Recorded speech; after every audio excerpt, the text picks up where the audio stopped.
India is a place littered with incredible ancient yet unexplained ruins. Intricate ancient carvings can be found dotting the cliff faces. Seemingly laser-cut caves hewn from enormous rocks, and perhaps the most impressive of its collection, the rock temples hewn straight from bedrock, which can be found all over the country. We recently focused our attention on one of these sites in particular, perhaps the most impressive of these ancient temples. Known as Kailash, it is a structure drenched in sculpted animals and religious idols. Many others also exist, somehow carved straight out of stone hillsides. The accuracy in which these structures were carved, the refined finish achieved, has allowed these structures to evade explanation to this day. There is, in fact, another site within India, another temple, that, just like Kailash, was somehow hewn from a solid hillside. However, what is particularly interesting regarding this temple is that it was mysteriously abandoned, leaving the apparent different stages of its construction for all to see. Known as Vetivan Koil, it is located within Kalagumalai, a panchayat town in the South Indian state of Tamil Nadu. Intriguingly, upon the structure and the carved walls, which it is now framed by, is the same telltale chisel marks found at so many other sites around the world, an anomaly we have already covered in depth. However, what is particularly interesting regarding Vetivan Koil is the fact that these crude marks are also accompanied by the seemingly impossible perfect finished sculptures, which mystify all who peer at them to this day. It is a visual, chronological timeline cast in stone, possibly left by an as yet unknown people, using unexplained yet amazing artistic skills. The temple seemingly displays the methods used to carve it. The artist responsible crudely chiseled the design, presumably somehow from the mind's eye, then somehow professionally worked into the refined, astonishing art, which adorns so many of these ancient Indian structures. Who built Vetivan Koil? How did they achieve such perfection, with such hard stones, at such an early time in history? Is it, like academia would have you believe, a mere 1400 years old? Or is it a far more ancient structure, built using as yet unknown stone working techniques, used by an unknown group of artists? As research mounts surrounding such sites, the answers will inevitably be discovered. India possesses an enormous array of incredible ancient architectural accomplishments. Mind-boggling feats of ancient engineering, many of which continue to mystify modern explorers and elude modern understandings. Exquisite details displaying prodigious artistic abilities and accuracy. Ancient stone carvings, which seem all but impossible, yet here they are for all to see. We have in the past explored many of these sites. We have explored the similarities and tool marks found at other sites all over the world. The now lost methods which were utilized to once carve entire temples from a single block of bedrock. We have also investigated the many temples constructed from quarried stones, temples which possess columns seemingly created on lathes, yet many of these pieces weigh in excess of 6 tons. Just how these feats were accomplished remains a complete mystery. And our next architectural anomaly is of no exception.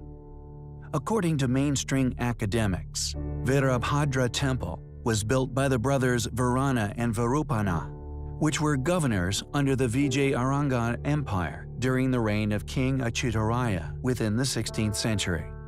Located in the village of Lepakshi, a significant place in the great Indian epic Ramayana. Legend has it that the bird Jatayu, wounded by the king of Lanka, fell here after a futile battle against the king. When Rama reached the spot, he saw the bird and said compassionately to him, Lapashki, meaning "arise, bird" in Telugu. Although the temple is claimed as the work of said brothers, just like that of many other incredible, inexplicable sights throughout the world. Any explanation as to how they achieved this incredible feat remains elusive. Additionally, there is one feature in particular which not only remains unexplained, but its past purpose, or perhaps more importantly, how this feature was successfully created, remains unknown. Known as the hanging pillar of Lopachki, it is a column which initially appears to be a weight-bearing structure. However, on closer inspection, one discovers that this column is in fact set aloft, with its significant weight somehow being dispersed along the temple's roof. It is as if the builder of said temple created the column as a statement, a display of their incredible abilities and architectural skills. The column seemingly serves no function other than to display the capabilities of the temple's builder. It is as if they were simply showing off. Furthermore, along with a past purpose remaining elusive, just how the temple's inner structure actually supports the weight of the column is also an unknown. How can one be expected to believe that a temple such as this, located among many of India's other astonishing ruins, one which possesses clear displays of complex, advanced, and in-depth understandings of load-bearing architecture, along with the majority of its existence currently unexplained, was supposedly built by one of our well-studied ancestors a mere 500 years ago? How can one accept this as a logical explanation for its origins? The Hanging Pillar of Lopachki is clearly an incredible work of ancient engineering, one that, although claimed as the work of known ancestors, remains largely unexplained. It is a temple which we find highly compelling. We recently covered the astonishing and largely unexplained ancient temple known as Kailash, which quietly sits within India, a temple cut out from a solid rock with such precision, such vision and accuracy, it is a feat we would struggle to recreate even to this day, clearly demonstrating an ancient high technology that has undoubtedly been lost over the millennia. Could this temple actually be evidence left by a far older group of people? A remnant left by a far more advanced civilization than that which academia will allow us to publicly discuss within many modern fields of study. Within the Barabar and Nagarjuni hills of the Jehanabad district of India sits another series of rock-cut features. 6 crudely cut caves, carved into large stones, which litter the surrounding hillsides. They could be seen as crude and possibly more modern attempts to recreate what can be found on the top of the hill. Known as the Lomas Rishi Cave, cut into an enormous rock, it is the only one out of the many within the area which demonstrates a level of refinement which literally boggles the mind. The only cave in the area that has a delicately cut entrance, but also an interior which has seemingly been protected from the elements, perfectly preserved in its original state, demonstrating a state of rock cutting which has left the rock polished to a mirror-smooth finish. Evidence reinforcing the postulation that this cave, and additionally Kailash Temple, are remnants left by a far older and once far more advanced culture than officially accepted. The hut-style facade at the entrance to the cave is officially accepted as the earliest example of the ogee-shaped Chaitya arch or Chandrashala that was to be an important feature of Indian rock-cut architecture and sculptural decoration for centuries during its post-cataclysmic development. The example here is largely accepted as the specific influence for later examples, of which there are many at later Buddhist sites, such as Ajanta Caves and Kala Caves in Maharashtra. How, or indeed who, cut the Lomas Rishi Cave? How did they achieve such an amazing finish to the stonework? Were these same people responsible for the construction of the Kailash Temple, also another structure exquisitely cut out of a giant solid stone? Although modern academically accepted views state that they were created during the reign of the Mauryan Emperor Ashoka, a Buddhist ruler from the 3rd century BC, who ruled over almost the entire country of India, caves known as Satgava were carved into the hills for the use of the monks, Lomas Rishi Cave being said to have been one of them. Yet due to its exquisite quality, it's hard to see just how they can claim this. The 16th century Kerala's temple, located within India, used to be the royal chapel of Travancore's former rulers. It shot to fame 5 years ago when one of its 6 vaults, later coded as A, was opened, unearthing tons of gold coins, jewelry, and diamonds worth hundreds of millions of dollars. An expert panel, inventorying assets at Kerala's famous Sri Padmanabhaswamy temple, has approached the Supreme Court for permission to open an as yet untouched vault, a vault containing unimaginable fortunes, a face-off between the judiciary and religious authorities. The temple, situated in the heart of India, is billed as the country's richest and is one of several Hindu shrines that hold enormous amounts of gold and precious gems. The wealth was accumulated by way of holy offering from devotees over many years. The temple contains 6 chambers buried deep under its sanctum sanctorum. 2 of them are open during daily rituals and 2 more every 6 months. The remaining 2, A and B, are secret vaults. Sources close to the temple said antique coins found in the chambers alone weighed more than 600 kilograms. Around 200,000 items were documented, 600 of which were embedded with precious gems. One single locket alone was believed to contain 997 gems. Besides jewels, precious stones, necklaces, golden crowns, and pots were also included in the list of inventory, sources said. According to the India Times, an audit conducted into the assets shows that a massive amount of gold has mysteriously disappeared. Up to 769 gold pots and silver bars have been reported missing, some suggesting that there are hidden tunnels beneath the chamber which allowed the architects to lock the chamber doors from within, making it impossible to breach.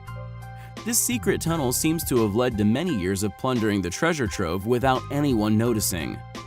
However, what has not been publicly acknowledged by the Indian court is the existence of the hidden inner chamber beyond Vault B. Reported as having thick walls made from solid gold, and it is where the real treasure is said to be located. Dwarfing what has been recovered so far, it could quite possibly contain the largest undiscovered treasure in the history of the world. Not only is the temple covered in gold, it seems it is also stuffed full of the stuff also. An expert panel from the Center for Earth Science Studies has also quashed rumors that the B Vault has an underground tunnel connected to the Arabian Sea.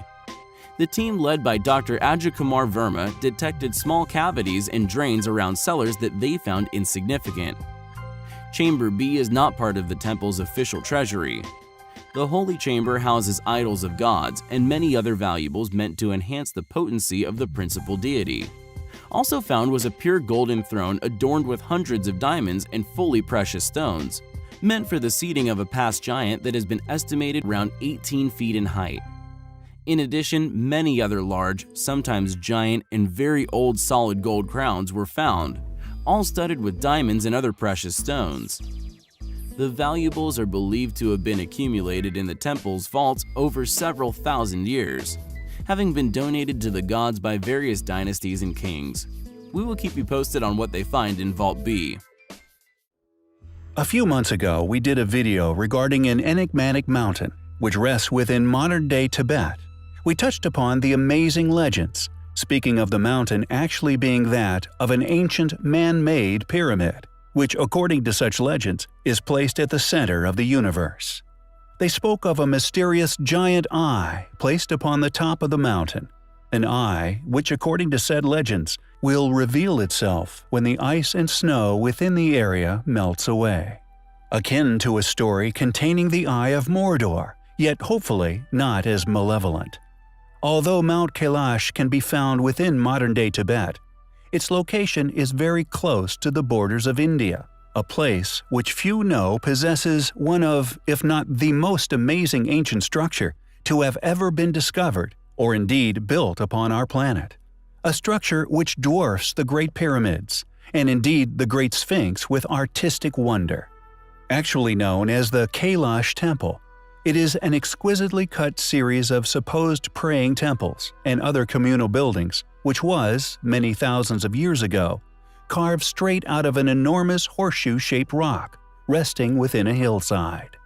According to mainstream academia, Kailash Temple was somehow built by a primitive people using primitive tools during a duration of 400 years, from 200 BC to 600 BC. However, no one seems to be able to explain how such a primitive culture could have possibly created something so awe-inspiring, something so artistically accurate and wonderful, something we would indeed struggle to recreate today. A structure not only architecturally accurate, but also drenched in a masterpiece of sculpture. Largely accepted as a flawless piece of art, no less than 200,000 tons of stone was masterfully carved away, creating several separate temples, each drenched in tiny artistic detail. Rediscovered in 1819, is it possible that the Hindu decorations found within were merely later additions? Additions to a relic left actually built by a civilization far more advanced and far more ancient than we are allowed to publicly believe? It is understandable for one to wonder, how did a primitive civilization create such a wonder with primitive tools, attaining such a perfection, such refined finish to each tiny detail? It is conveniently unexplained just how they managed to cut into this single block of rock with such precision and indeed vision, adorning the structure with thousands of animals. It seems as if it were a tribute, a gift, depicting what can be found on our planet.